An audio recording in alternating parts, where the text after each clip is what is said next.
Lok Sabha speaker ఎన్నిక కాసేపట్లో మొదలు కానుంది. ఉదయం 11 గంటల నుంచి మధ్యాహ్నం వరకు పోలింగ్ సాగుతుంది. మధ్యాహ్నం తర్వాత ఫలితాలు వెల్లడవుతాయి. అధికార ఎన్డీఏ తరపున మాజీ స్పీకర్ ఓం బిర్లా, ప్రతిపక్ష ఇండియా కూటమి తరపున కాంగ్రెస్ నేత కె సురేష్ బరిలో నిలిచారు.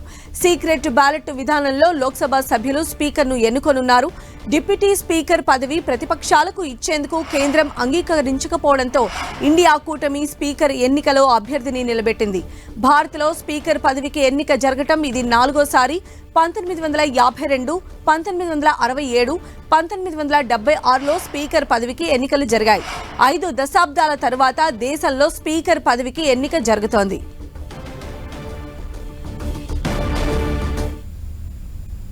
స్పీకర్ ఎన్నికకు సంబంధించిన మరిన్ని అప్డేట్స్ అందించడానికి మా ప్రతినిధి గోపి మనకు అందుబాటులో ఉన్నారు. గోపి, పార్లమెంట్లో లోక్సభ స్పీకర్ ఎన్నిక అంశం ఈరోజు ఆసక్తికరంగా ఉండబోతోంది. 48 ఏళ్ల తర్వాత తొలిసారి స్పీకర్ ఎన్నికకు సంబంధించి ఇటు రెండు పక్షాలు, అధికార పక్షం పక్షం నుంచి అభ్యర్థులు నామినేషన్ దాఖలు చేశారు. ఎన్డీఏ పక్షం నుంచి ఓం బిర్లా, అలాగే ఇండియా కూటమి తరపు నుంచి కె సురేష్ నామినేషన్ దాఖలు చేశారు. సో రెండు పక్షాల తరపు నుంచి కూడా పార్లమెంట్ 11 గంటలకు ప్రారంభమైన తర్వాత తీర్మానాలను ప్రవేశపెట్టబడుతున్నారు. ప్రధాని నరేంద్ర మోడీ ఎన్డీఏ అభ్యర్థి ఓం బిర్లాను ప్రతిపాదిస్తూ తీర్మానాన్ని ప్రవేశపెట్టబోతున్నారు. దాన్ని కేంద్ర మంత్రులు రాజ్నాథ్ సింగ్, శివరాజ్ సింగ్ చౌహాన్ సహా జూలోరం, ఈ విధంగా కింజరపు రామ్మోహన్ నాయుడు పార్టీల వారీగా కూడా కొందరు ఆ తీర్మానాన్ని బలపరుస్తూ తమ వంతు తీర్మానాలను కూడా ప్రవేశపెట్టబోతున్నారు. సో ఓవరాల్గా ఓం బిర్లాను స్పీకర్గా ప్రతిపాదిస్తూ సుమారు 10 తీర్మానాలు లోక్సభలో ఉండబోతున్నాయి. అలాగే ఇటు ఇండియా కూటమి నుంచి కూడా సుప్రియా సూలేతో పాటుగా మరికొంతమంది ఇండియా కూటమికి సంబంధించిన పార్టీల నేతలు ఈరోజు తీర్మానాలను ప్రవేశపెట్టబోతున్నారు. సో మెజారిటీ తీర్మానాలు అయితే ఓం బిర్లాకు స్పీకర్గా ఎన్నిక చేస్తూ ఇటు తీర్మానాలు ఉండబోతున్నాయి. అయితే మూజువాణి ఓటుతోనే ఈ స్పీకర్ ఎన్నిక ఉండబోతుందా, లేక సీక్రెట్ బ్యాలెట్ ఓటింగ్ విధానం ద్వారా స్పీకర్ ఎన్నిక ఉండబోతుందా అనేది 11 గంటలకి సభ ప్రారంభమైన తర్వాత తెలుస్తుంది. గతంలో అయితే సీక్రెట్ బ్యాలెట్ ఓటింగ్ ద్వారా, ఎందుకంటే 48 ఏళ్ల తర్వాత జరుగుతున్న ఎన్నిక ఇది.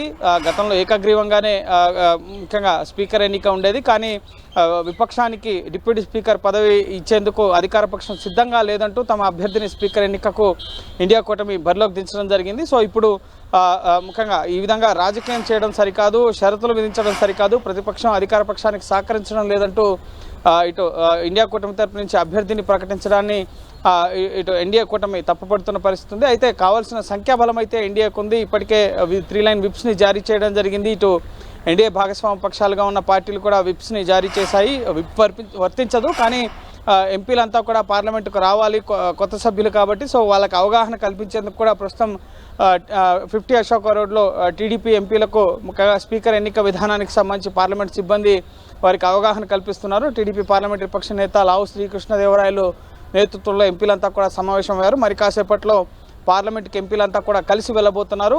అయితే న్యూట్రల్గా ఉన్న పార్టీస్ కూడా ఎన్డీఏ అభ్యర్థికి మద్దతు ఇస్తున్న పరిస్థితి ఉంది. వైఎస్ఆర్సీపీ, బీజేడీ, అలాగే శిరోమణి అకాలీదళ్, అలాగే స్వతంత్ర ఎంపీలు కొంతమంది ఎన్డీఏ అభ్యర్థి ఓం బిర్లాకు మద్దతు ఇచ్చేందుకు సిద్ధమైనట్లుగా తెలుస్తుంది. సో ఓవరాల్గా 300 పై మార్కుతో ఇటు ఎన్డీఏ అభ్యర్థిగా ఉన్న స్పీకర్ ఓం బిర్లా విజయం సాధించే అవకాశాలు ఎక్కువగా కనిపిస్తున్నాయి. కాసేపటి క్రితమే ఇండియా కూటమికి సంబంధించి నిన్న తమ స్టాండ్ని టీఎంసీ ప్రకటించలేదు.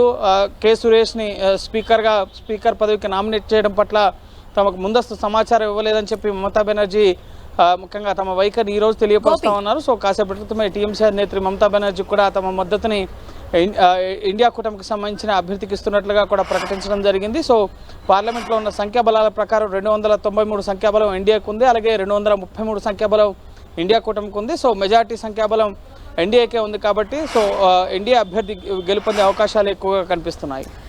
ఎస్ గోపి, అంటే ఇద్దరి బలాబలాలు చూసుకున్నప్పటికీ కూడా మనకి ఎన్డీఏ వైపే ఎడ్జ్ ఎక్కువగా కనిపిస్తోంది. ఇప్పటికే రెండు పార్టీలకు సంబంధించి కూడా 3 లైన్ విప్ కూడా జారీ చేశారు కాబట్టి, అంటే ఇప్పుడు సీక్రెట్ బ్యాలెట్ పద్ధతిలో ఓటు వేసినా లేదా మూజువాణితో ఓటు వేసినా కూడా విజయం అనేది ఎన్డీఏ వైపే నల్లేరుపైన నడకే అనుకోవచ్చా?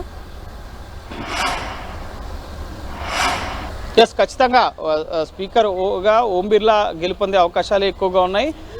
స్పీకర్గా ఎన్నికయ్యే వ్యక్తికి అనుభవం, అలాగే నిష్పాక్షికత ముఖ్యంగా పార్లమెంట్ ప్రొసీడింగ్స్ పట్ల అవగాహన ఉన్న వ్యక్తిని స్పీకర్గా ఎంపిక చేయడం జరుగుతుంది. అయితే ఇటు ఎన్డీఏ అభ్యర్థిగా ఉన్న ఓం బిర్లా గతంలో 17వ లోక్సభకు సంబంధించి కూడా స్పీకర్గా పనిచేశారు. సో ఈ థర్డ్ టైం ఎన్డీఏ ప్రభుత్వంలో పెద్దగా మార్పులు ఏవి చోటు చేసుకోలేదు. ఇటు కేంద్ర కేబినెట్లో కానీ గతంలో ఏ శాఖలకైతే పనిచేశారో వారిని మళ్ళీ ఆ శాఖలకి కేటాయించడం జరిగింది. అలాగే స్పీకర్గా కూడా ఓం బిర్లానే మళ్ళీ ప్రతిపాదించడం జరిగింది. కొత్త పేర్లు తెర మీదకి వచ్చాయి. పురంధరేశ్వరి, అలాగే భర్తృహరి మెహతాబ్, అలాగే రాధామోహన్ సింగ్, ఇటువంటి వారి పేర్లు తెర మీదకి వచ్చినా కూడా ఎన్డీఏ అభ్యర్థిగా ఓం బిర్లానే ప్రకటించడం జరిగింది. సో ఇప్పుడు ఆయన విజయం కూడా నల్లేరుపై నడకనే చెప్పొచ్చు మనం. ఎందుకంటే కావాల్సిన సంఖ్యాబలం ఎన్డీఏకు ఉంది. అలాగే ఇతర పక్షాలు భాగస్వామ్య పక్షాలుగా లేని పార్టీలు వైఎస్ఆర్సీపీ, బీజేడీ, అలాగే శిరోమణి అకాలీదళ్ సహా స్వతంత్ర ఎంపీలు కూడా ప్రస్తుతం ఎన్డీఏ అభ్యర్థిగా ఉన్న ఓం బిర్లాకి మద్దతు ఇస్తున్న పరిస్థితి ఉంది. కాబట్టి సో ఓటింగ్ సిస్టమ్ వరకు కొంత స్పష్టత రావాల్సి ఉంది.